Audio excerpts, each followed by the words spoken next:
You're never gonna make it, you're not good enough. There's a million other people with the same stuff. You really think you're different? Man, you must be kidding. Think you're gonna hit it, but you just don't get it. It's impossible, it's not probable, you're irresponsible. Too many obstacles. We are starting Getting Color. I hope everybody is live, baby, live. I just hope we're broadcasting right now because we are trying something new. Hope everybody's doing good. This is the Big Vito brand coming to you live, baby, live. That's right, we are live. And my co-host with the most, David Virtue Stalwart. David, how are you doing tonight? Fantastic, Vito. I am sitting here through WWE FastLane, and I'm so glad we are doing this because it's a much-needed break during this pay-per-view. Exactly, pay-per-view. And where do you see it? You see it there for $9.99 a month. That's right, $9.99 a month pay-per-view. What do you get here with Big Vito brand? You get it for a lot less.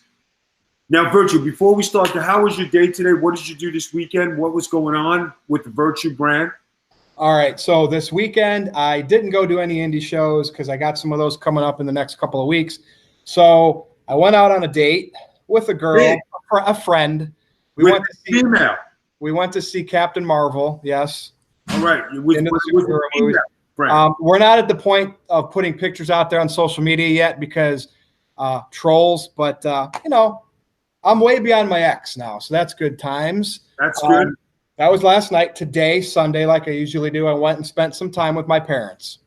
Well, spending time with the parents is always good. Spending time with the family is what you need. Family Sunday, you know. And you know what, people, for everybody out there who doesn't spend time with their family, you know, my parents have been gone for a long time, especially my mother. She died when I was 19. And there's nothing I would give more than anything to have a Sunday with her so she can cook, or we can have her over or do whatever. You know, sometimes that's taken for granted when your parents are alive. But, you know, it's like anything else. You know, you try to make the best of things. And I know some people think their parents are a pain in the ass, but then you don't think so when they're gone. And that's when it's too late, and you should cherish your parents' existence on this planet. I suggest that for everybody. But getting back to what we're talking about, my black eye has gotten better, guys. I know everybody has been saying they like the sunglasses, they like the beard. The beard is coming back. Matter of fact, it's almost back. And, you know, it's a good thing. You know, I went to, you know, Virtue, I was at a personal appearance yesterday, first time in about 4 years. Yeah, it's been that long, huh? And, dude, you look like you didn't miss a beat because I saw those pictures on social media. You and Booker T, you and Enzo. Enzo, right? I finally got to meet Enzo.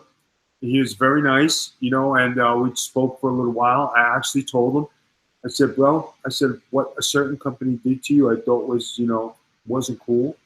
I says, the time you should have won the titles was when you had that pay-per-view when the Hardys came back, because that's when you were at your height. I said, they could have done a lot more with you, and I think you got a raw deal. You know, and I know a lot of people out there feel the same way, but, you know, you can only say so much and do so much. But, you know, what are you going to do? You know what I mean? That happens. And he told me it was a great ride. He had a good time with it. It was fun. So, and then a lot of people have been saying the new tag team is Big Vito and Enzo. What do you think about that? Starsky and Hutch, whatever you want to say. I mean, dude, The Godfather. You guys could just nail any type of movie. And I hope, even if it's an independent filmmaker at that level, get these two guys in a movie together, Enzo and Vito. Money, when I saw that picture, I was like, I wish I had connections in Hollywood. I think that would be a phenomenal mix. And you know what? Even if we went on a little wrestling tour, we did some wrestling together, did appearances, I think that would be enough. People would go off their seats. I think the people would really enjoy it. It would be the new 1-2 punch Batman and Robin of wrestling. Dude, I got to talk to John Thorne up here at AIW. I work with UXWA, and like I said, we definitely have something cooking for you in November. I'm going to see if that can we can capitalize and piggyback on a couple shows. If you get Enzo in the mix, oh man, we got to figure out a way to make it happen.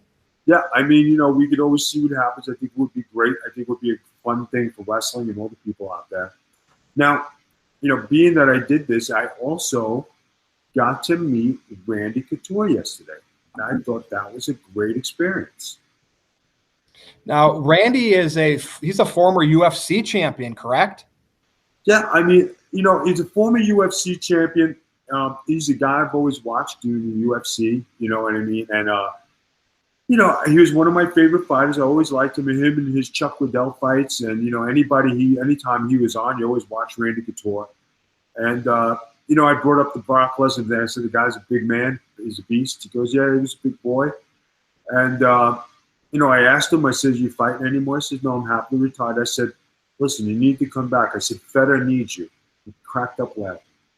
Because I'll be honest with you, I would like to see him go to Bellator and fight. Well, dude, I mean, Bellator is kind of like that. I don't know how to compare it to wrestling. Like maybe like an ECW of Ultimate Fighting, maybe bigger than that. I mean, I've seen Shamrock. Sometimes when their skills aren't at the UFC level anymore, but they're still great fighters. I like Bellator. I mean, what did Jack Swagger win? Was he in Bellator recently? Yes, Jack Swagger. He won it. Yeah, I mean, he just coming up doing this fight. They put him in there with wasn't too. It was like the Batista guy when Batista fought, and they gave him that type of guy. But I think they had to give him something. They gave him something. Now I think he'll go up against a better caliber of people. I think that if Randy Couture went back to fight in Bellator, I think they would pack the house, and that would probably be one of the biggest paying pay-per-views they could ever have. I agree on that, and I like building off of these wrestlers. Like I know Lashley experienced some Ultimate Fighting. I know before he passed, Sean O'Hare, I think, did some MMA, I believe. And I like to see that crossover, Vito.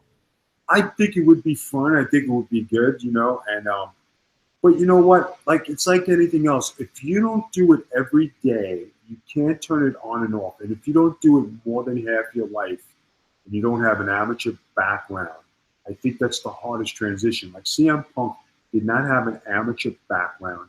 He tried to learn on the fly, and obviously you can't do it.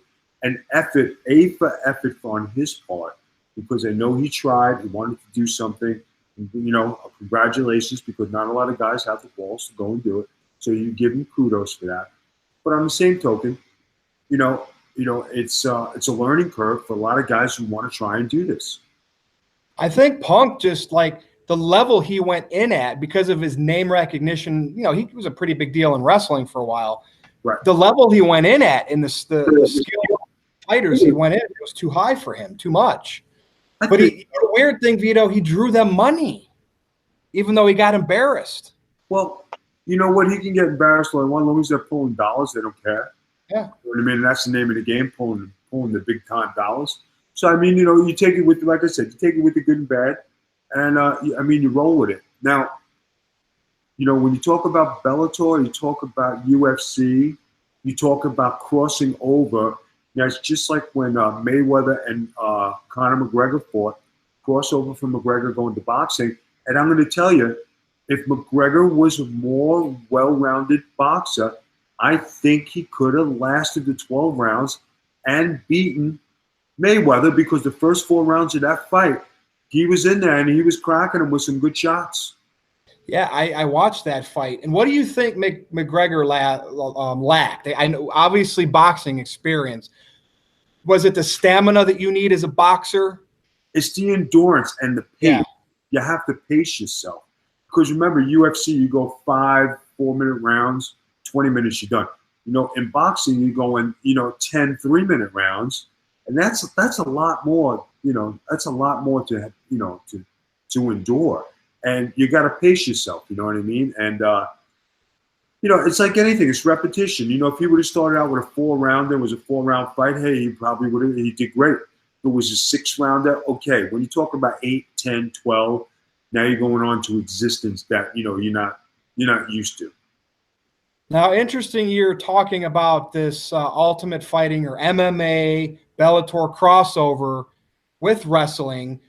Do you think Conor McGregor could be a good commodity or a great commodity in the world of professional wrestling? And obviously, we do have a lot to talk about with one Ronda Rousey, too. That's why I want to bring this up.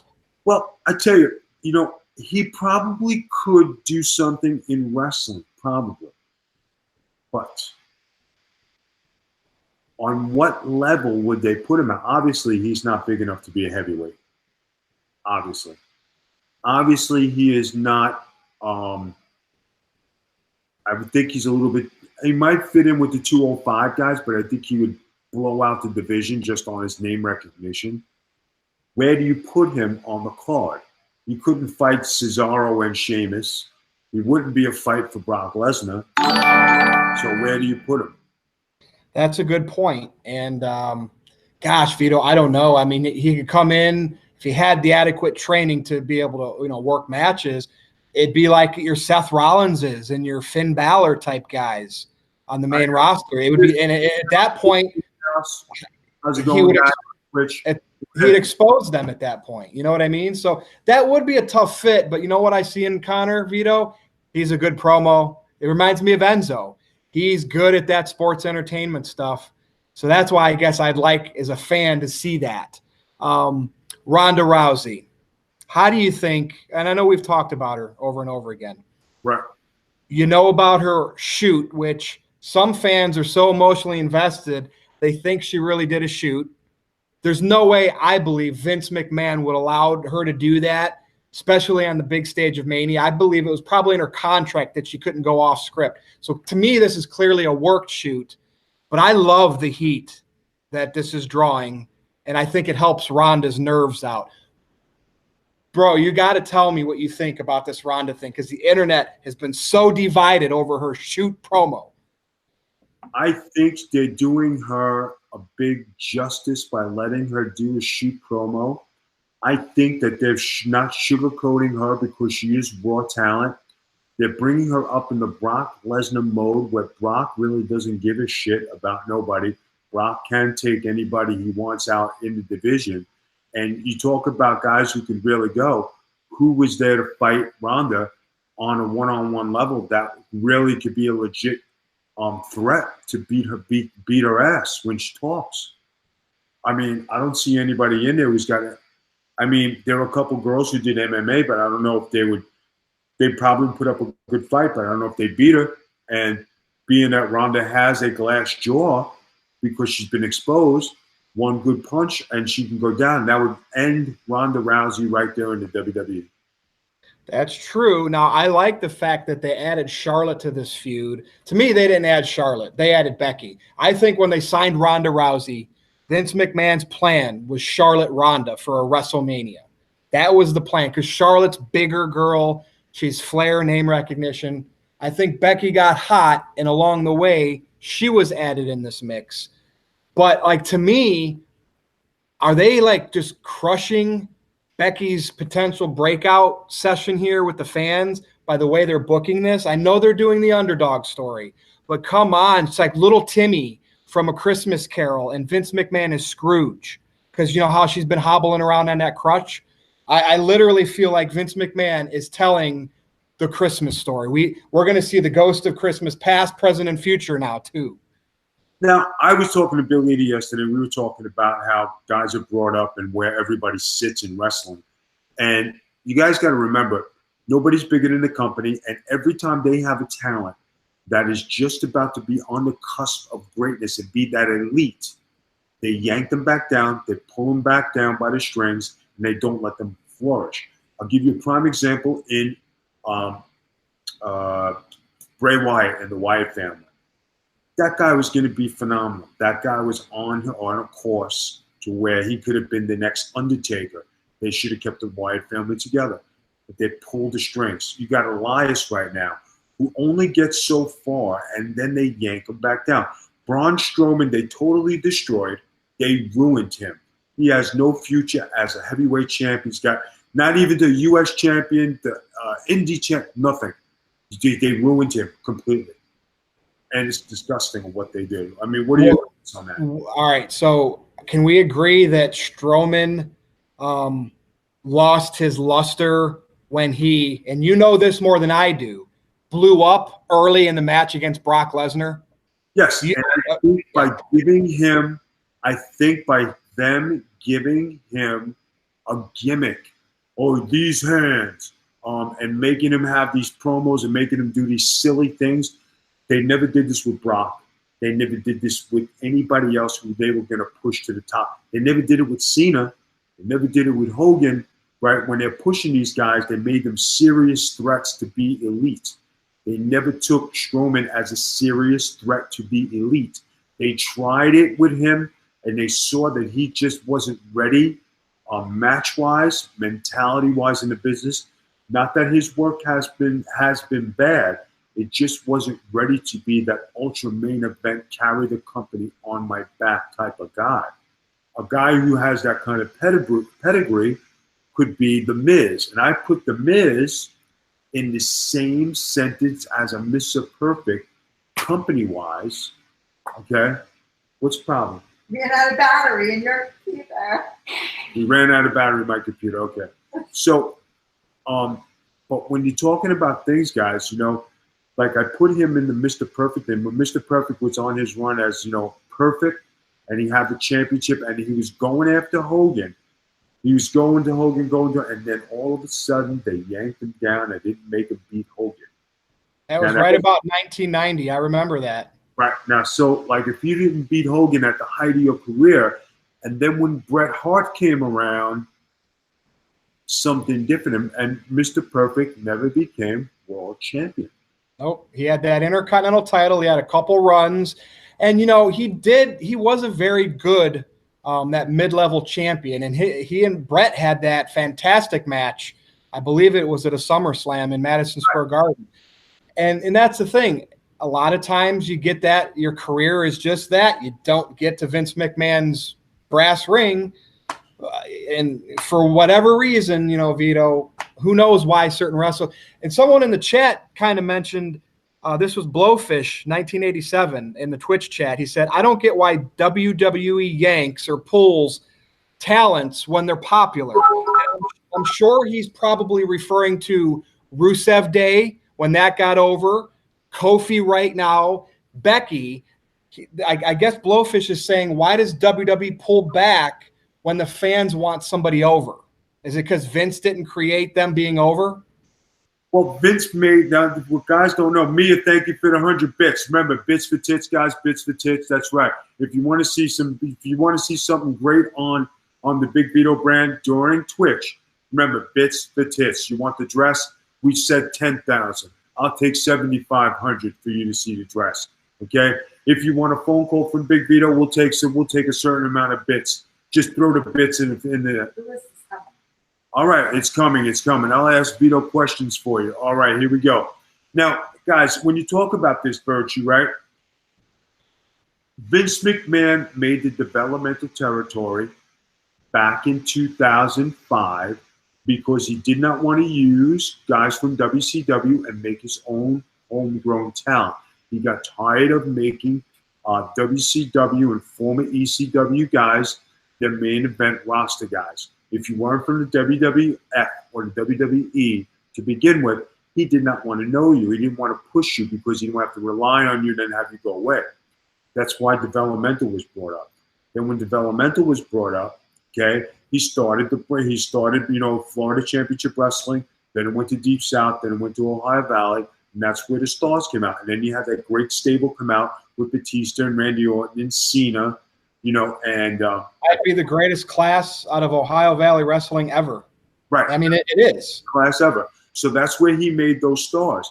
But since then, all right, since that class, that phenomenal class that came out, how many guys have come up like that and have been superstar elite talent?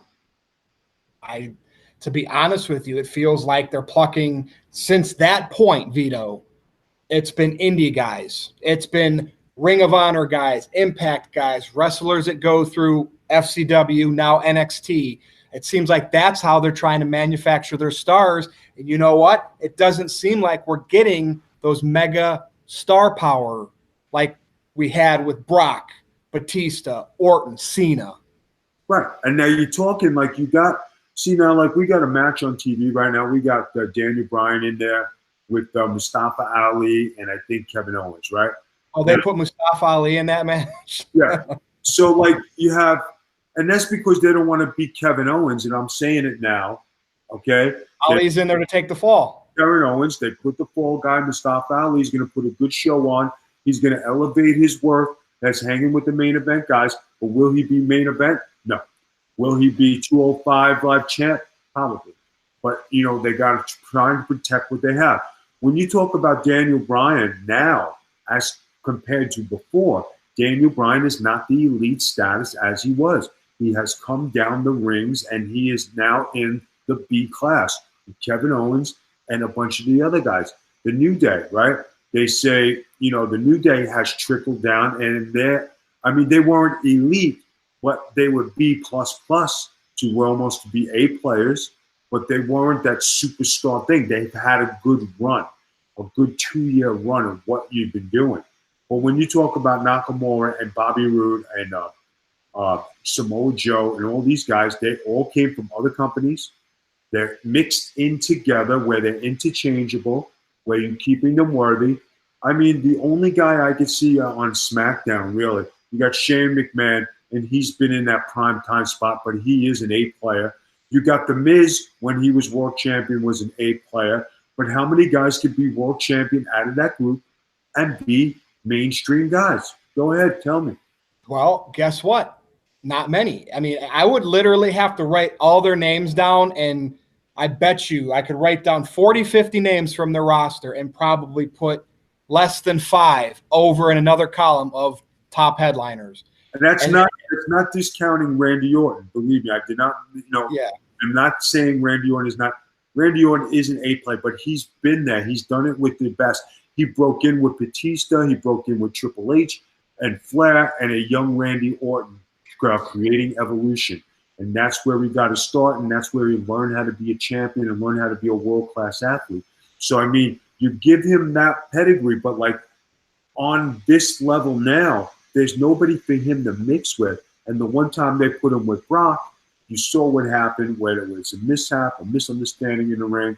You know, some people say we should shoot somebody, say it was on purpose, somebody was premeditated. That shit was legit as balls, and it happened, guys. Cracked his head open. Was something went well, wrong. look, we're talking about stars in WWE.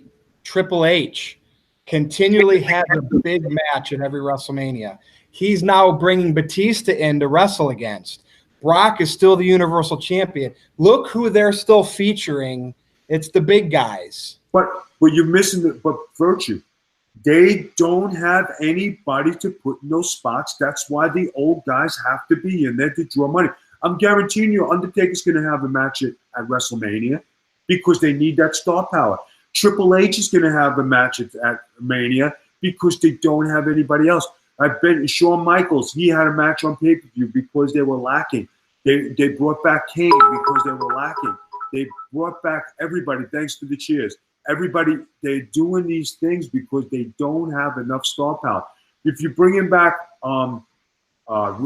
Batista, okay? Yep. The reason they brought back Batista, they don't want him to go to AEW. They just let Jim Ross go. He's going to AEW. There are certain people they're letting go and certain people they're going to keep. Now, you look at the guys who Gallows and Anderson, right? They asked for their releases or they are not renewing their contracts because they weren't used right. So what are they doing? They're prolonging their existence.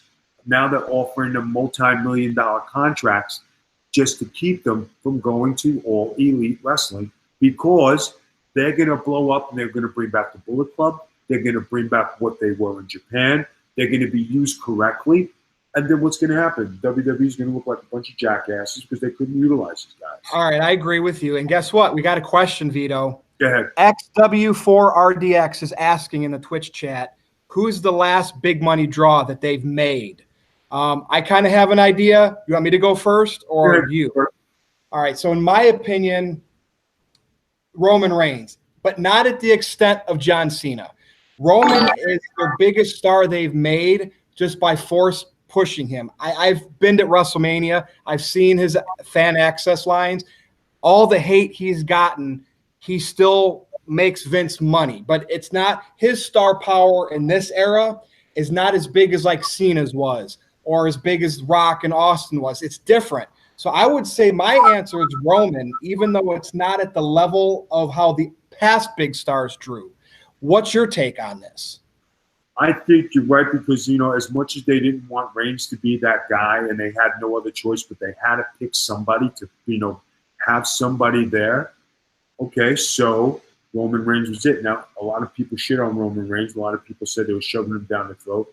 A lot of people but, remember, Roman Reigns was learning on the job. And when they had him go with Cena, and Cena made that famous line, I do this better part-time than you do it full-time. You're going to have to learn this job eventually. So throw out the script, throw it my way. If you guys remember that, that's exactly what happened. And I think it might take I think Roman now is experiencing that. I think he listened to what he told him. And I think we will get a more not provocative, but what's the word I'm looking for? Captivating Roman Reigns, the latter part of his career. And I think that will pin on what John Cena told him. He might not reach that all-time level like some of these other guys, but clearly, to me, he's the last made star. Since him, nobody can draw a dime. That's my opinion. What do you think about Shane tonight? Did you see that turning on The Miz in Cleveland? Remember we talked about that? I wasn't sure if they were going to keep them together. And then when I said, you know what, if they do break them up, everyone would say, well, Miz is going to turn on Shane. And then I was like, maybe Shane will do it because it's McMahon turning heel for WrestleMania. Did you see that today? I did not see it. I read about it, but I think it was one of the best. It's going to be one of the better programs they have at Mania.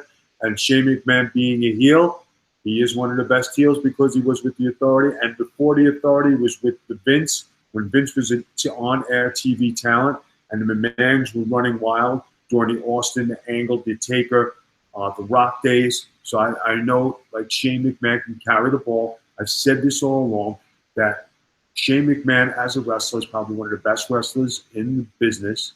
Yeah, he's one of the best characters in the business. It's just that he didn't do it full time. Him doing it part time and doing it better than everybody else. I think he's an A-lister who's going to bring a plus program to WrestleMania. For The Miz, I think it gives somebody for him to elevate with for a potential title run to overtake Daniel Bryan as heel, and for them to put their title back on Miz, and The Miz could run wild and be the big babyface that he is. I agree. And if you missed it, Vito, they actually have Miz. He had a I Love Cleveland shirt or something like that. It was Brown's colors. They actually did play this angle very well tonight, and it was a hot open. So to me, that was the highlight of the show.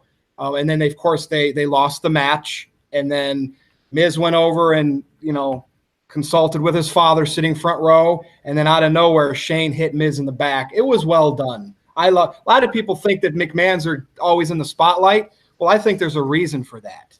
We have two questions. Go ahead. With so many promotions these days, it almost feels like the old regional territory days. With this in mind, is there still room to develop original characters as opposed to just overlapping with talent? And then the next question is, do you think Miz and Shane should be in a gimmick match? Okay, I'm going to answer question number 2. Shane and Miz in a gimmick match. I think the match itself will be good. Getting back to what Virtue said, I just think that the McMahons draw money. The WWE needs the McMahons. They need a McMahon star power match because that's what they have to draw now. When it's the rest of the year, you don't see them too much. But then as soon as the big time matches come, the McMahons are always there to draw money. Same thing with Stephanie. I'm going to be the one. I'm going to be the one to tell you guys. Okay, I'm going to say it like this, and I said this when Stephanie McMahon fought one of the Bellas. That was a hell of a match, and Stephanie can wrestle. And when she's in there on a regular basis, she can go, and she knows what she's doing in there. I would love to see a Rousey, Stephanie McMahon main event pay-per-view match.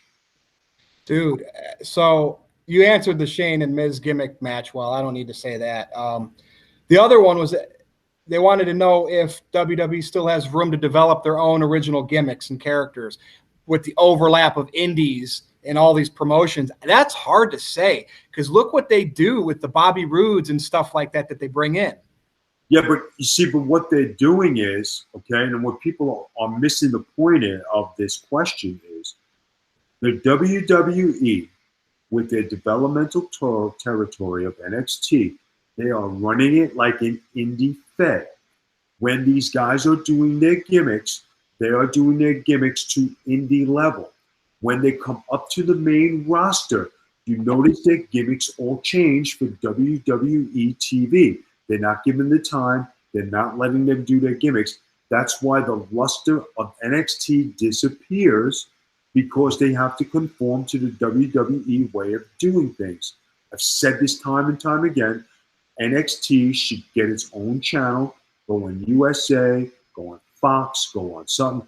Let it be its own TV program and rotate the talent back and forth throughout the night, throughout the months, and let fresh talent come in, let the old talent go back to NXT, and then you have a rotation.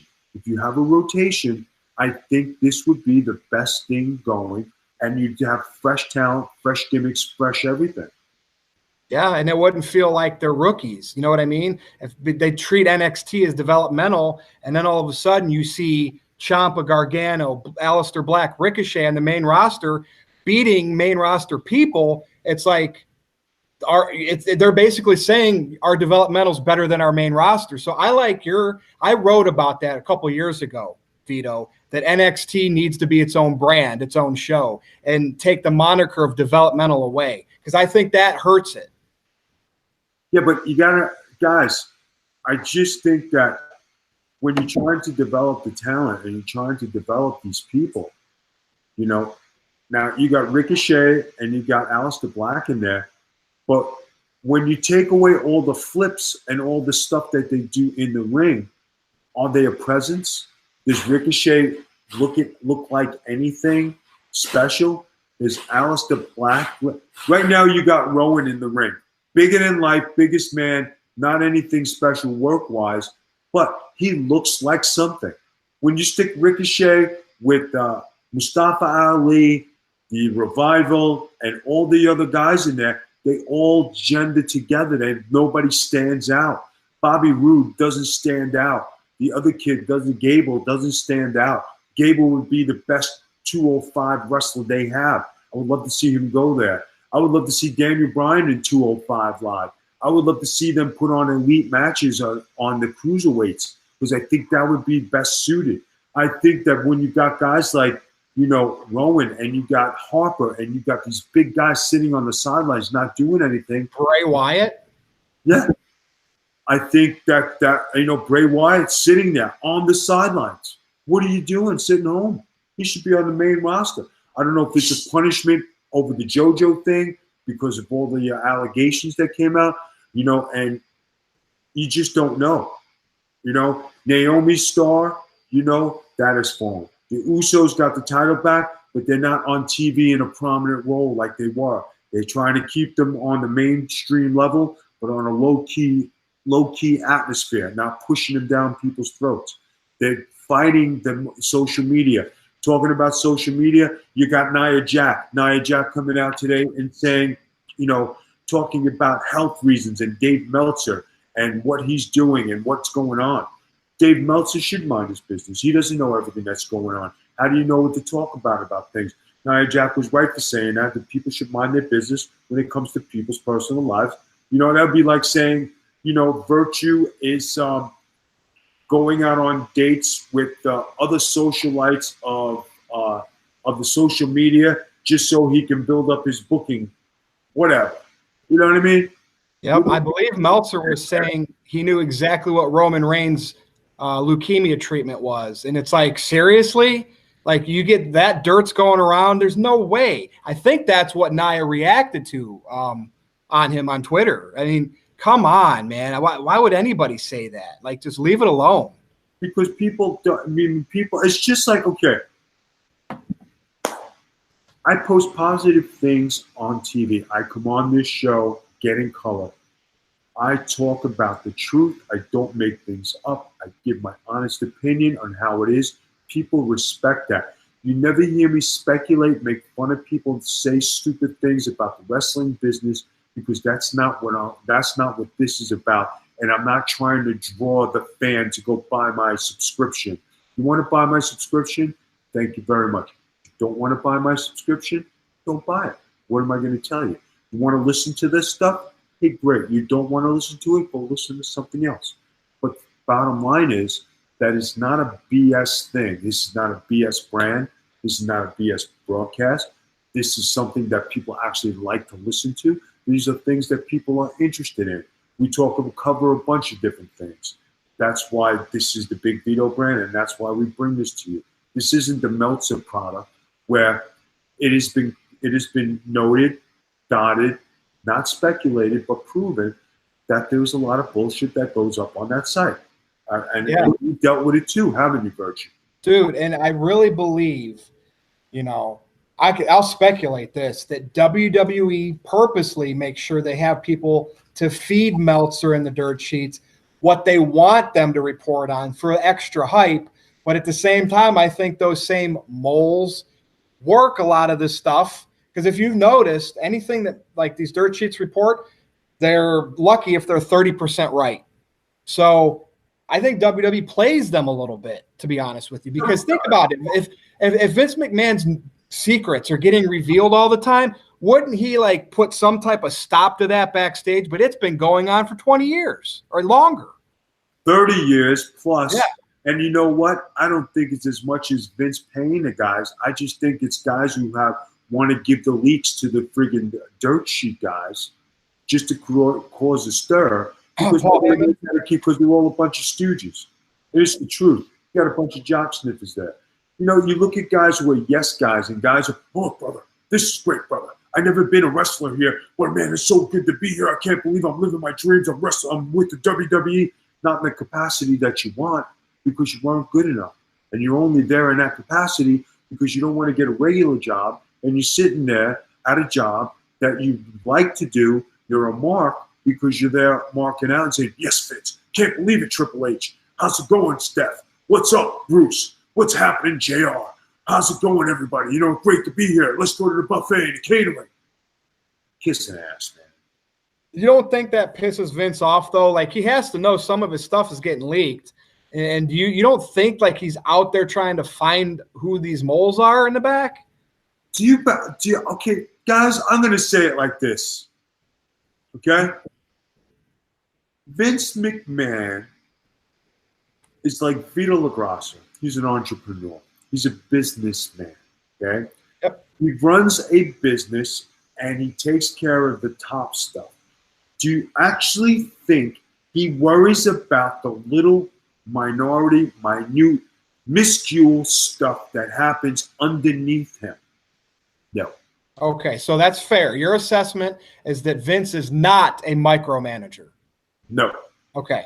He has everybody else there who he pays handsomely to watch the Big Vito brand, watch what Big Vito does, watch what Vince Russo does, watch the Russo brand, watch the Virtue brand, watch this brand, watch that. They do pay guys to watch and see what people are on the internet saying.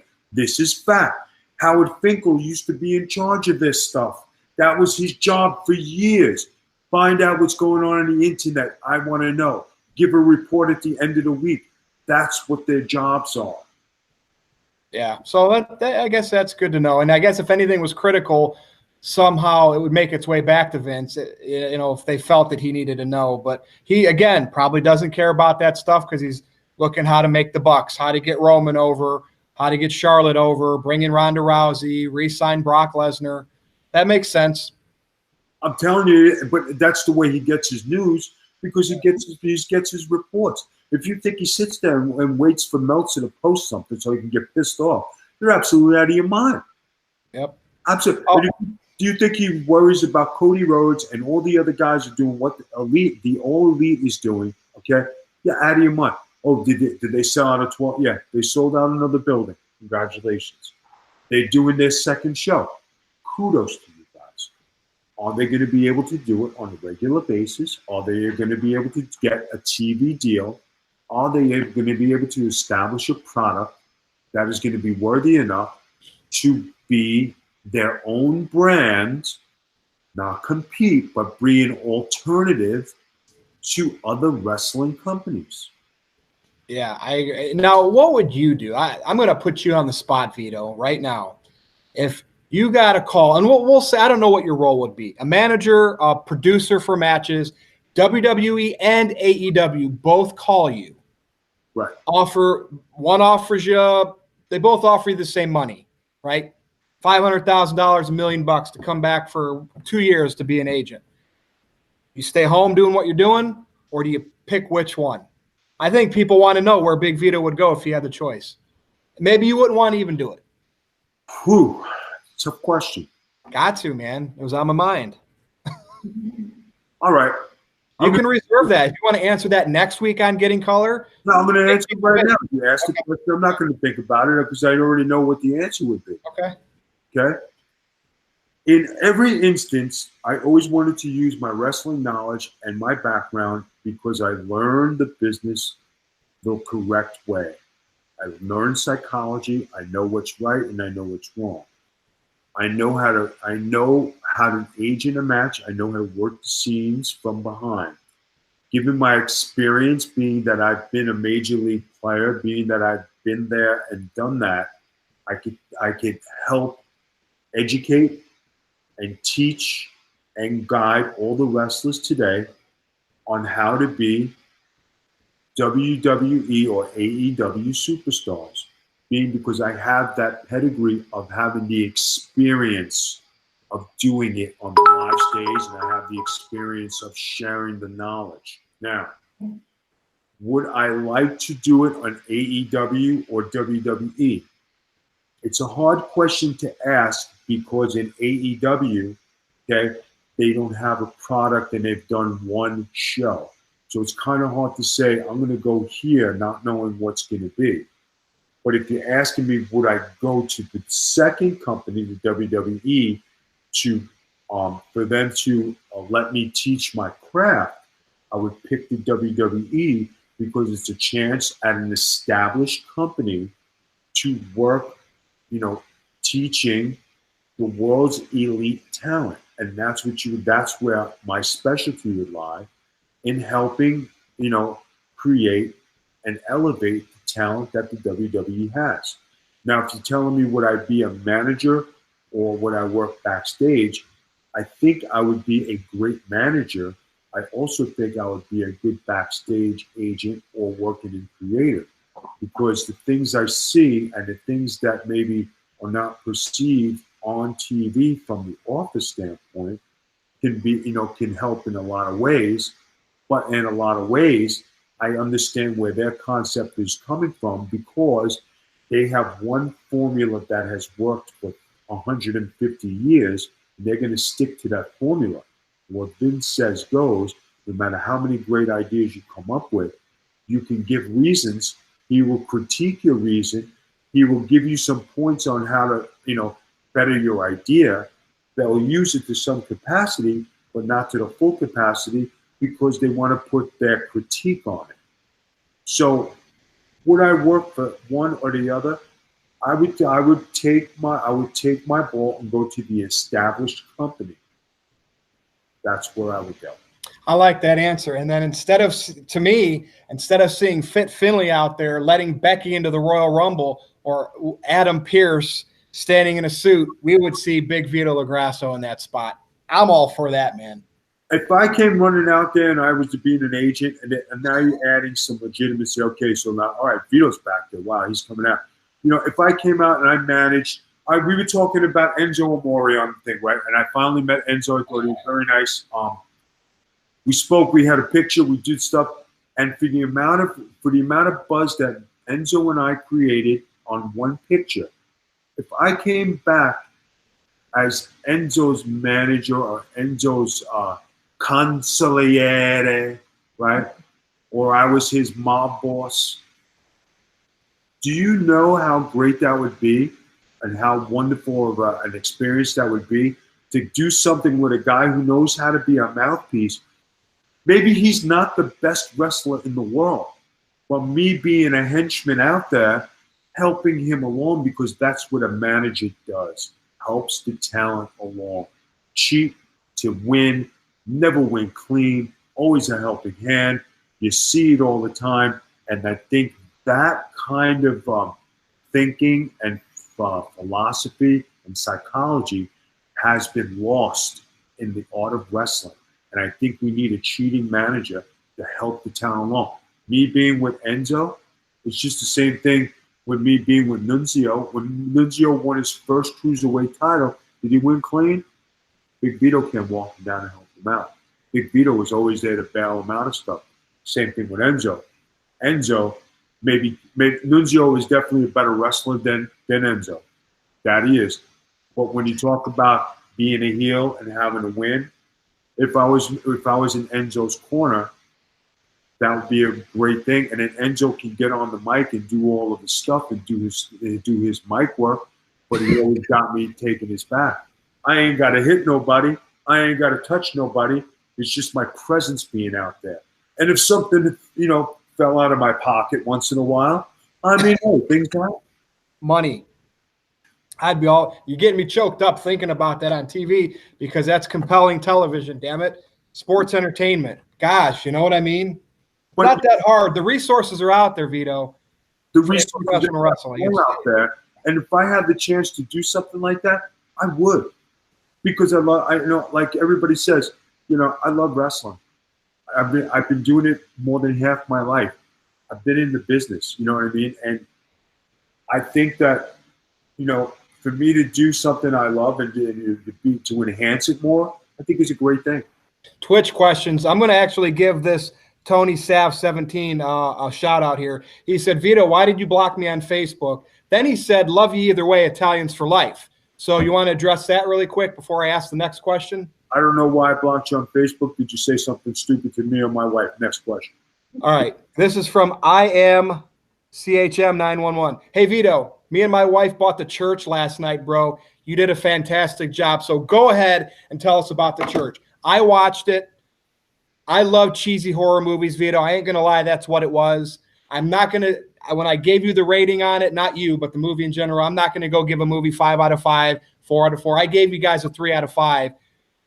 Awesome. I want a copy for my collection, autographed. It's one of those, come every October, I'm going to watch it.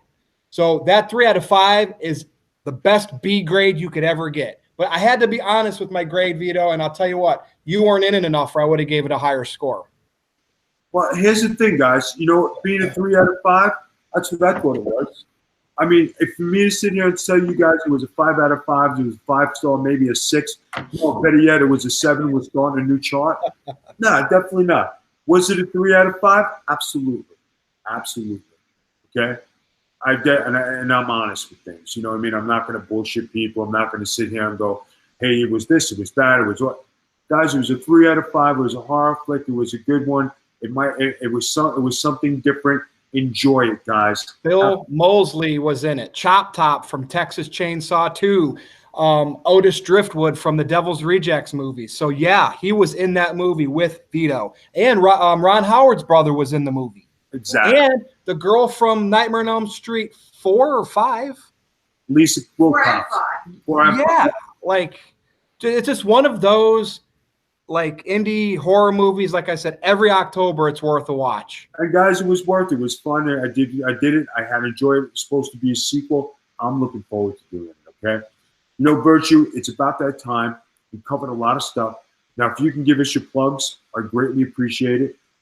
Yep, and I keep it easy for everybody. Follow me on Twitter at @NoDQ_Virtue. You will see all the stuff I post there, and trust me, there's a lot. All right. Catch the Big Vito brand at thebigvitobrand.com. Guys, press the button on Twitch. Subscribe. I need subscribers. I'm glad everybody's enjoying Twitch. I am having a great time with Twitch. Noel's enjoying it. Virtue's definitely pushing it. It's on the Vince Russo brand. It's on Jeff Lane's brand. It's on everybody's land. We're all piggybacking. We're all helping each other out. Subscribe. I want to thank everybody for another great segment of Getting Color. Catch us next week. We are coming to you live. And just remember, people, Big Vito is taking bookings again. Big Vito is taking bookings again. It was great to be at the convention yesterday. People from all over the world came. People all over the country inboxed me. I thought it was phenomenal to be back. Everybody showed the love. I want to thank everybody for having me. And right now, Big Vito's on the comeback tour. Well, you can't really say comeback tour because I never really left. I'm back taking bookings, guys. Everybody, peace out. I hope everybody has a great night. Twitches, everybody.